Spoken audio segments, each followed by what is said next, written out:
Bom dia, pessoal, tudo bem com vocês? Nesta segunda-feira, dia 23 de novembro, a gente já percebe que o mês está chegando ao seu final.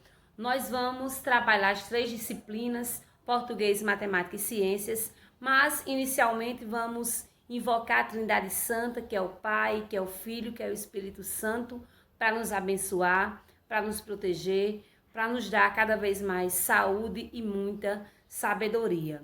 Mais uma vez eu quero lembrar a vocês que não esqueçam de curtir os vídeos e comentar com a palavra presente.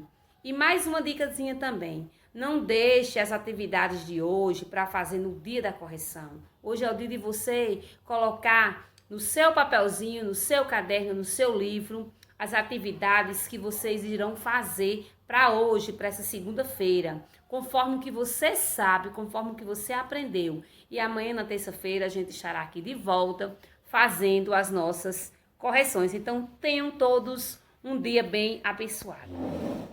Nesta segunda-feira, dia 23 de novembro de 2020, nós vamos trabalhar a nossa atividade português de hoje com o nosso livro didático. Então, portanto, tirem um livro de português, página 142, página 142. E hoje nós vamos trabalhar formação de palavras primitivas e derivadas. Dentro de formação de palavras primitivas e derivadas, nós vamos ver prefixos e sufixos. O que são prefixos? O que antecede, o que vem antes. Sufixo, o que vem depois. Em nossa língua, há muitos modos de formar novas palavras. Releia o título do artigo de opinião de Roseli Saião. Pré-adolescente é criança. Agora releia a afirmação da autora sobre o termo pré. Pré sempre quer dizer antes de alguma coisa. Ela colocou um elemento antes das palavras e formou outras. Por exemplo, pré-Páscoa, antes da Páscoa. E pré-provas, antes das provas. Então, pré, a palavra pré, o termo pré, ele sempre quer dizer que vem antes de alguma coisa. Então, veja outros termos aí. Juntos, vamos ler as palavras em que se formaram com o acréscimo do termo destacado. Entender, desentender, fazer, desfazer, construir, desconstruir. Vejam que o termo empregado des fez com que a palavra viesse a ter um sentido contrário. Entender é uma coisa, desentender é o contrário de entender. Desfazer é o contrário de fazer. Desconstruir é o contrário de construir. Então, pergunta: qual sentido a parte destacada trouxe a essas palavras? Vocês vão dizer o quê? Que trouxe a ideia de sentido contrário. A professora vai falar as palavras do quadro e vocês formarão novas palavras. Então, preste bem atenção aqui. Eu vou ditar para vocês, eu vou dizer outras palavras aqui para vocês e vocês vão formar palavras que apresentam aí o sentido contrário. Então, eu vou dizer para vocês a palavra empacotar. Vocês vão escrever empacotar? Não. Vocês vão colocar um termo que antecede empacotar para formar uma nova palavra, onde essa nova palavra, ela pode vir apresentar um sentido contrário, pode vir apresentar um sentido contrário, pode acontecer de ter algumas que não venham apresentar sentido contrário. Então, eu vou dizer mais uma vez, empacotar. Eu vou escrever empacotar? Não, eu vou escrever o quê? Desempacotar, que vai ser o contrário, né? Eu vou escrever desempacotar. Você vai colocar novas palavras. Então, eu vou dizer agora, embaraçar. Forme uma nova palavra. Vocês não escrevem embaraçar, vocês vão escrever a palavra nova que vocês formaram usando a palavra embaraçar.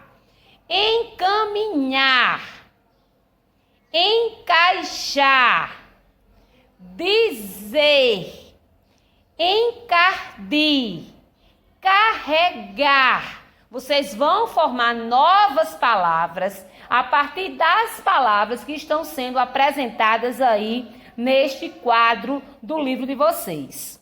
Os termos pré e des são prefixos, elementos colocados antes das palavras para formar outras palavras, que é o que vocês acabaram de fazer. Vocês formaram outras palavras usando os termos pré e des, fazendo aqui com que outras palavras ou novas palavras viessem aí a se formar. Então, vocês vão fazer essa atividade em português. Pode ser feito no seu caderno de P1, página 142, números 1 e 2. Nós iremos trabalhar em matemática um conteúdo chamado proporcionalidade. Quem aqui já pesquisou alguma receita? Com certeza a mãe de vocês, os avós, a avó, no claro, né, as tias, ou até mesmo vocês já devem ter preparado algum tipo de receita, pesquisado aí ou em livros e até mesmo pela internet. Então, veja só, alguns conteúdos do nosso livro, nem todas as páginas vão serem trabalhadas. Por quê? Porque como o nosso tempo está pouco e a gente já perdeu muito tempo no início da pandemia, então estou dando prioridade a alguns assuntos e por isso algumas páginas não serão trabalhadas para poder vocês terem um pouquinho de noção dos conteúdos mais adiante. Então por isso que algumas páginas já foram puladas.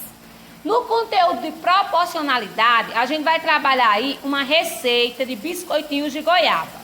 E isso no livro de matemática na página 115. Página 115, livro de matemática. Ingredientes: 2 xícaras, tamanho de chá, de farinha de trigo, 150 gramas de manteiga, 1 xícara de chá de açúcar, 3 colheres de sopa de água e 150 gramas de goiabada firme, cortada em tiras finas. Se alguém, por um acaso, despertar interesse de fazer essa receita, melhor ainda, não tem problema. Nessa receita dos ingredientes, vocês veem aí uma quantidade, sempre dá a quantidade, né? E o tamanho dessa quantidade, né? Em xícaras ou em colheres e até mesmo em gramas. Então, para uma receita sair certa, você tem também que seguir ao pé da letra, né? Dependendo da quantidade aí das porções que são indicadas aí, à medida que ela é pedida, né? Que ela é indicada aí. Sabendo que essa receita rende 36 biscoitos, quantos gramas de goiabada seriam necessários para fazer 18? Você tá vendo aí que são 150 gramas de goiabada para serem feitos 36 biscoitos, 36. Para fazer 18, você percebe que a metade de 36 é justamente 18. Então, para fazer a metade dos biscoitos, eu quero uma receita, mas eu não quero fazer 36 biscoitos, eu quero fazer 18. Então, quantos gramas eu vou utilizar aí de goiabada para fazer apenas 18 biscoitos? Você tem que prestar atenção na quantidade de gramas indicada na receita, né? A receita indica 150 gramas para se fazer 36 biscoitos. Eu só quero 18. Então, você vai pensar o quê? A metade de 150. Então, a metade de 150 vai ser quantas gramas? Vai ser o quê? 75 gramas. Mas aí eu quero saber para 72 biscoitos, no caso vai ser o dobro da quantidade de gramas indicada na receita. Você vai dizer a quantidade de gramas e explicar como você calculou aí, chegando aí à sua resposta. Na questão da letra B diz: Maria quer fazer 360 desses biscoitos para vender. Quanto ela precisará de cada ingrediente para fazer esses biscoitos? Complete a lista a seguir com as quantidades correspondentes. Embora vocês estejam vendo as respostas, mas é importante que você raciocine, é importante que você calcule para você saber encontrar a maneira de como se chegou à resposta apresentada. Então precisa saber, para 360 biscoitos, ela vai utilizar quantas xícaras de farinha de trigo, quantas gramas de manteiga, quantas xícaras de açúcar, quantas colheres de água e quantas gramas de goiabada firme cortada em tiras finas. Você vai calcular esses ingredientes para 360 biscoitos, lembrando que a receita é feita apenas para 36 biscoitos. Então você vai calcular 10 vezes a mais a quantidade de biscoito indicada aí nessa receita. Página 115, livro de matemática, números apenas o 1, letras A e B. Em ciências trabalharemos os nutrientes dos alimentos, isso no livro de ciências, página 60. Preste bem atenção, pessoal, às imagens que são apresentadas aí, imagens dos alimentos, onde a gente vai identificar aí quais alimentos eles nos proporcionam, nos enriquecem, né, com toda a energia, com toda a nutrição, que vem a nos dar as proteínas, os carboidratos, as vitaminas e os sais minerais, também os óleos e as gorduras em quantidade aí exata, né, para que o nosso organismo se desenvolva bem. Para realizarmos qualquer atividade, a gente sempre utiliza, sempre do dia a dia, a gente está sempre fazendo alguma coisa, é correndo, é pedalando, é caminhando, é escrevendo, é falando, é ficando de pé, é fazendo qualquer tipo de atividade física também. Mas aí você já pensou, o que é que permite a gente fazer tudo isso? O que é que me permite eu andar? O que é possível? Por que é que eu consigo correr? Por que é que eu consigo falar? Por que é que eu consigo gritar? Por que é que eu consigo me abaixar, me levantar, pular? O porquê de tudo isso? A gente sabe que os alimentos eles são importantíssimos para que todas essas e demais atividades elas sejam executadas. Então veja só, atividade como andar, respirar e até mesmo pensar, precisamos de quê? Precisamos de energia. E ela é encontrada onde? Essa energia que a gente tem para andar, para falar, para pensar, para raciocinar, ela é obtida de quê? Dos nutrientes. E esses nutrientes são encontrados aonde? Nos alimentos. Esses alimentos que a gente consome. Mas os principais nutrientes encontrados nos alimentos são as proteínas, os carboidratos, as gorduras, as vitaminas, a água e os sais minerais. Então você vai fazer o quê? Você vai observar essas imagens que estão aí mostrando no seu livro. Você vai ler sobre cada nutriente desse apresentado, as proteínas, os carboidratos, as vitaminas e sais minerais e os óleos e as gorduras. Ao você ler, você precisa ler, identificar onde esses nutrientes são encontrados. Quando você fizer essa leitura aí, né, essa observada, você vai ler as quantidades de alimento. Por quê? Para obter todos os nutrientes necessários e ter uma vida saudável, todas as pessoas precisam ingerir a mesma quantidade de alimento. Todo mundo precisa ingerir, comer, se alimentar do mesmo jeito. Isso vai depender de quê? Das necessidades de cada um. O que eu necessito, o que meu organismo necessita, não quer dizer que vai ser a mesma coisa que o seu organismo necessita. Muitas vezes a gente vê pessoas que se alimentam em grande quantidade e são pessoas fracas, são pessoas doentes, já tem pessoas que se alimentam em pequena quantidade, mas são pessoas saudáveis. Então o seu organismo, ele não vai reagir da mesma forma que os demais organismos vão reagir.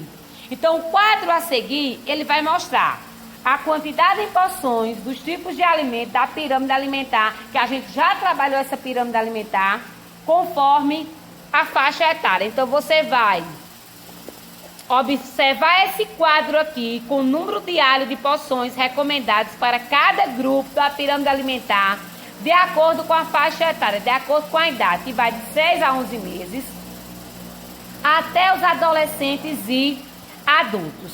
Quando vocês terminarem de ler, de observar esse quadro aqui, você vai ler o que está na página 61, que diz o quê? Combinar alimentos de forma adequada nas refeições é uma atitude saudável.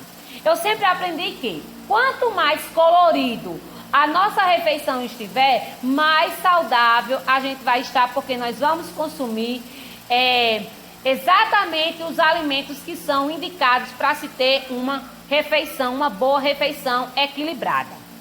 Nenhum alimento sozinho tem todos os nutrientes necessários ao corpo. Eu não posso comer apenas arroz, achando que o arroz ele já vai suprir todas as necessidades do meu corpo, de maneira alguma. Eu não vou comer só carne hoje, porque eu acho que a carne vai ser necessária para tudo que meu organismo está precisando. De forma alguma. Um alimento sozinho, ele não vai trazer todos os nutrientes que a gente precisa. Então, quanto mais colorido tiver seu prato, melhor ainda. Nenhum alimento sozinho, nem todos os nutrientes necessários ao corpo. Então, lembre-se do que você aprendeu ao estudar a pirâmide alimentar. Baseado nesses dois pratos aí, prato com arroz, feijão, filé de frango, grelhado, salada, alface, repolho, tomate e cenoura. O outro prato tem o quê? Prato apenas com arroz e batatas fritas. Considerando a qualidade nutritiva, qual dos dois pratos você escolheria? Com relação à qualidade nutritiva, não é o mais saboroso não. Em questão de nutrição, qual que você escolheria? E qual é o problema de qualidade nutritiva do outro prato? Então, você vai analisar conforme a pirâmide que você já aprendeu, conforme essas informações na página 60 e 61, aí vocês vão responder essas duas perguntas que vão copiar no seu caderno de ciências e vão responder. E amanhã a gente estará aqui de volta fazendo a nossa correção.